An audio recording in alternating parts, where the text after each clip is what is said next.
Hello दोस्तों, welcome to my YouTube channel आध्यात्म और विज्ञान। कल के वीडियो में हमने बात की थी कि क्यों फेमिनाइन एनर्जी अपने मस्कुलाइन्स यानी कि ट्रू मस्कुलाइन अपने ट्विन पार्टनर से मिलने के बाद वो किसी और के नज़दीक नहीं जा पाती है, किसी और से फिज़िकल क्यों नहीं हो पाती है, इस बारे में हमने बात की थी। आज हम बात करेंगे मस्कुलाइन्स के बारे में। देखिए, ये बात आप सभी जानते हैं कि एक बबल फेज़ के बाद दोनों ही ट्विन पार्टनर्स को सेपरेशन झेलना पड़ता है। वो सेपरेशन में चले जाते हैं, ऐसी सिचुएशन क्रिएट हो जाती है कि उन्हें एक सेपरेशन का दौर झेलना पड़ता है और वो सेपरेशन का दौर काफ़ी लंबा होता है। लंबा इसलिए कह रही हूँ क्योंकि फेमिनाइन्स को बैलेंस करने में और अपने आप को पूरी तरीके से सारी जितनी भी उनकी कमियां हैं या जितनी भी उनकी जर्नी के पार्ट्स हैं उसको कंप्लीट करने में टाइम लगता है और उस टाइम के हिसाब से वो जो सेपरेशन का दौर होता है वो काफ़ी लंबा हो जाता है। अब देखिए, हम ये तो जान गए हैं कि फेमिनाइन सेपरेशन के दौर में भी जब होती है तो वो पूरी तरह अपने मस्कुलाइन से ही कनेक्ट रहती है, वो उस चीज़ से बाहर निकल ही नहीं पाती है और उसके चलते वो कभी किसी और की ओर अट्रैक्ट ही नहीं हो पाती है कि कोई और अट्रैक्शन उसे खींच ही नहीं पाता है। दूसरी ओर जो मस्कुलाइन्स की बात होती है, मस्कुलाइन एनर्जी का क्या होता है कि मस्कुलाइन एनर्जी, मैं एनर्जी की बात कर रही हूँ, आप इस बात का ज़रूर गौर कीजिएगा कि मैं फिज़िकल बॉडी की बात नहीं कर रही हूँ, यानी कि फेमिनाइन बॉडी या मस्कुलाइन बॉडी की बात नहीं कर रही हूँ, मैं मस्कुलाइन एनर्जी की बात कर रही हूँ। जो मस्कुलाइन एनर्जी होती है वो बहुत ईगोइस्टिक होती है। अगर आप अपनी नॉर्मल ज़िंदगी में भी देखें तो जो मेंस होते हैं वो, जिनकी मस्कुलाइन एनर्जी ही स्ट्रॉन्ग होती है मेंस की, बहुत ईगोइस्टिक होते हैं। तो जो मस्कुलाइन्स होते हैं वो काफ़ी ईगोइस्टिक होते हैं। तो जब वो रन कर जाते हैं तो रन करने के उनके कई सारे कारण होते हैं। एक कारण ये होता है कि उन्हें वो रिलेशन बर्डन सा लगने लगता है। उन्हें लगता है कि जो फेमिनाइन्स है उन पर पूरी तरह डिपेंडेंट होने लग रही हैं, तो वो आज़ादी पसंद करते हैं। कि एक गुण होता है मस्कुलाइन्स का कि वो बिल्कुल आज़ाद रहना पसंद करते हैं और कोई भी अगर देखे, कोई भी व्यक्ति, आज़ादी हर किसी को पसंद होती है, तो वो आज़ाद रहना पसंद करते हैं। ईगोइस्टिक होते हैं, अपने फ़ैसले खुद लेना पसंद करते हैं। ये उन्हें कतई पसंद नहीं होता है कि कोई भी अपने फ़ैसले उनके ऊपर लागू करे, अपने फ़ैसले उन पर थोपे। तो कहीं न कहीं फेमिनाइन्स जब उनके बहुत ज़्यादा अटैच्ड हो जाती हैं तो वो चाहती हैं कि वो मेरी ही तरह रहे, मेरे साथ रहे, मतलब जो भी है अपनी इच्छाएँ कहीं न कहीं उन पर थोपने लगते हैं। तो वो उन्हें एक बर्डन सा लगने लगता है और उन्हें फिर वो बाहर देखने लगते हैं कि उन्हें ये लगने लगता है कि भई ये तो बंधन है, तो इससे अच्छा है कि किसी और दिशा को देखा जाए। वो करियर ओरिएंटेड भी होते हैं, फैमिली ओरिएंटेड भी होते हैं और इसके अलावा बहुत ज़्यादा वर्कोहॉलिक भी होते हैं। तो जो मस्कुलाइन्स होते हैं वो फेमिनाइन्स की बाउंडेशंस को देख कर के रन कर जाते हैं और जब वो रन करते हैं तो इसमें कई कंडीशंस होती हैं।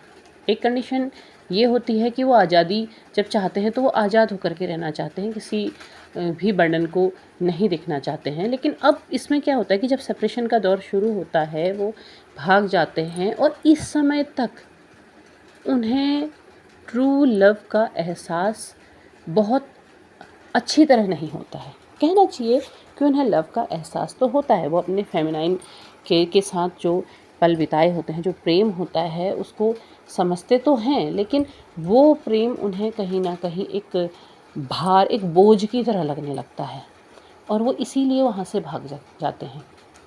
तो इस कंडीशन में जब वो भाग जाते हैं तो उन्हें उस प्यार का, उस एहसास का उस हद तक नहीं पता होता है जिस हद तक फेमिनाइन उन्हें करने लगती है। तो ऐसे में वो जब भाग जाते हैं तो वो बहुत समय तक तो आज़ाद रहना पसंद करते हैं। उन्हें लगता है कि ये रिश्ते वगैरह, ये जो सब कुछ है, ये सिर्फ़ एक बोझ है और कुछ नहीं है, एक ज़बरदस्ती की चीज़ें हैं।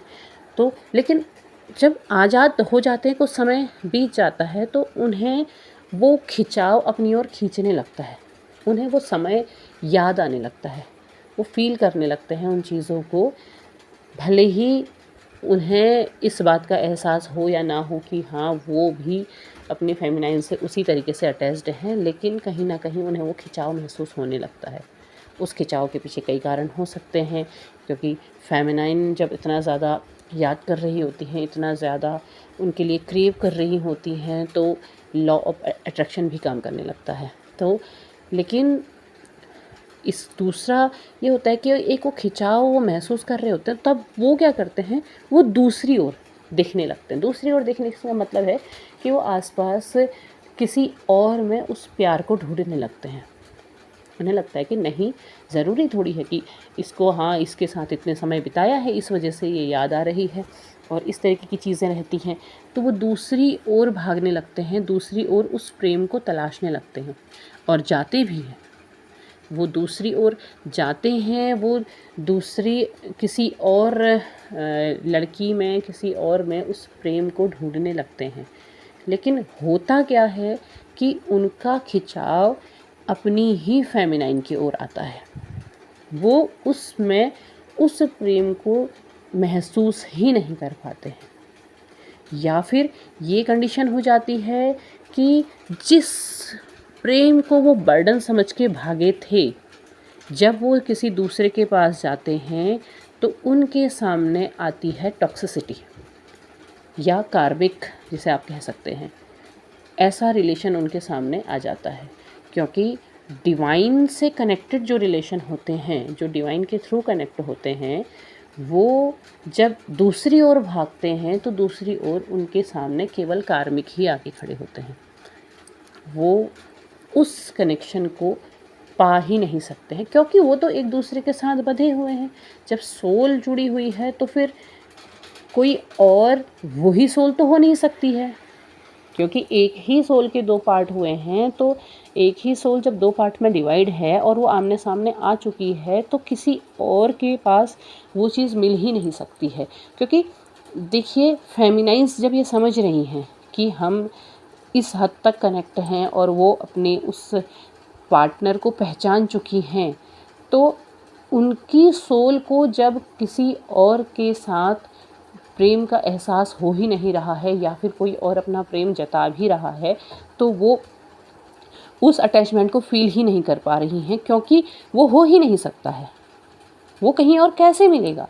तो वही बात मस्कुलाइन पर भी लागू होती है कि मस्कुलाइन को कहीं और वो प्रेम कैसे मिलेगा, क्योंकि वो प्रेम तो कहीं और है ही नहीं, वो अटैचमेंट तो कहीं और है ही नहीं ना, क्योंकि सोल सोल से कनेक्ट हो रही है। सोल के 4-5 टुकड़े तो नहीं हुए हैं ना, सोल के 2 ही टुकड़े हुए हैं और वो उन 2 बॉडीज़ में हैं। तो वो कहीं और कैसे उसको फ़ील कर सकते हैं, कैसे एक दूसरे कहीं और जाके कनेक्ट हो सकते हैं? वो जाते ज़रूर हैं, लेकिन वो उस एहसास को नहीं पा सकते हैं, वो चीज़ वो नहीं ढूँढ पाते हैं। तो वो जाते हैं और बहुत जल्दी सेपरेशन में आ जाते हैं, जाते हैं फिर जल्दी से सेपरेशन में आ जाते हैं। वो उस एहसास को, अगर वो मान लिया कि दिन वो किसी के साथ बिता रहे हैं, किसी के साथ हँसी मज़ाक में बिता रहे हैं, तो रात होते ही उन्हें अपनी फेमिनाइन ही याद आती है। वो तुलना करने लगते हैं, वो कहीं न कहीं कंपैरिज़न करने लगते हैं और इस कंपैरिज़न में कई बार वो फ्रस्ट्रेशन में भी आ जाते हैं। इस वजह से क्या होता है कि अगर वो बीच में कुछ समय के लिए अपनी ही फेमिनाइन के पास वापस आएँ, तो कुछ ना कुछ ऐसा ट्रिगर हो जाता है कि वो फिर से सेपरेशन में चले जाते हैं। हर बार खिंचाव महसूस करते हैं और हर बार वो सेपरेशन की ओर को चले जाते हैं, क्योंकि उन्हें ये लगता है कि इससे तो मैं दूर जा रहा था, इसमें तो ये कमियां हैं और इस वजह से मैं दूर जा रहा था, और फिर मैं इसी के पास आ रहा हूँ, तो फिर तो मैं फिर उसी चीज़ में जा रहा हूँ, क्योंकि वो उस प्रेम को समझ नहीं पाते हैं। उसे महसूस ज़रूर कर रहे होते हैं, उस अटैचमेंट को महसूस ज़रूर कर रहे होते हैं, लेकिन उसे समझ नहीं पाते हैं। उसे समझने के लिए उनको बहुत समय लग जाता है, क्योंकि इसी जो ये दौर रहता है, जो पहला जो सेपरेशन का दौर होता है, इसमें इसीलिए केवल फेमिनाइन ही, और एक तो दूसरा कारण क्या होता है कि जब मस्कुलाइन उनके नज़दीक आते भी हैं, तो कहीं न कहीं फेमिनाइन अभी तक पूरी तरह अवेकन नहीं हो पाई होती है।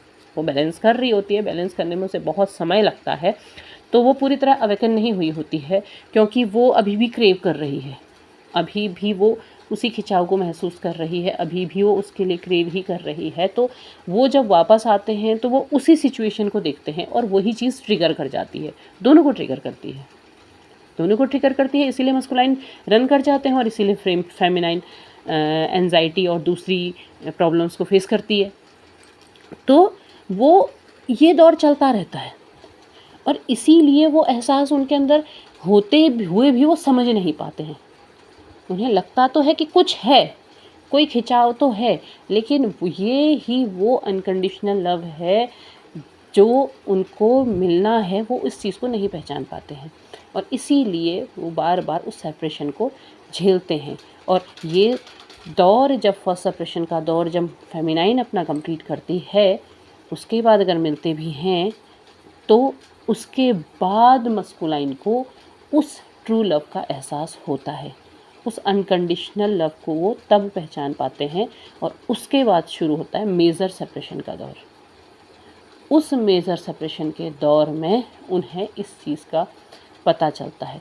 तो अगर एक तरीके से देखा जाए तो ये जर्नी बहुत पेनफुल है और इस पेन को सहन करने के लिए ही उनको काबिल बनाया जाता है। इसीलिए फेमिनाइन पहले इस जर्नी में एंटर करती है, पहले वो इस जर्नी के बारे में जान पाती है और उसे इस दौर को पहले झेलना पड़ता है और पहले वो अपने आप को कंप्लीट करती है, क्योंकि वो सोर्स ऑफ एनर्जी है। ये बात मैं पहले पिछले वीडियोज़ में भी बता चुकी हूँ। तो जहाँ तक मुझे उम्मीद है कि आपको ये बात समझ में आ गई होगी कि फेमिनाइन्स और मस्कुलाइन्स के साथ क्या होता है, और उम्मीद है वीडियो पसंद आया होगा। पसंद आया हो तो लाइक शेयर सब्सक्राइब कीजिएगा और कमेंट बॉक्स में अपने विचार ज़रूर साझा कीजिएगा। ये भी बताइएगा कि आपको इस जर्नी के बारे में किस पॉइंट को लेकर के जानकारी चाहिए, तो मैं ज़रूर उससे रिलेटेड वीडियो लेकर के आऊँगी। तब तक के लिए धन्यवाद।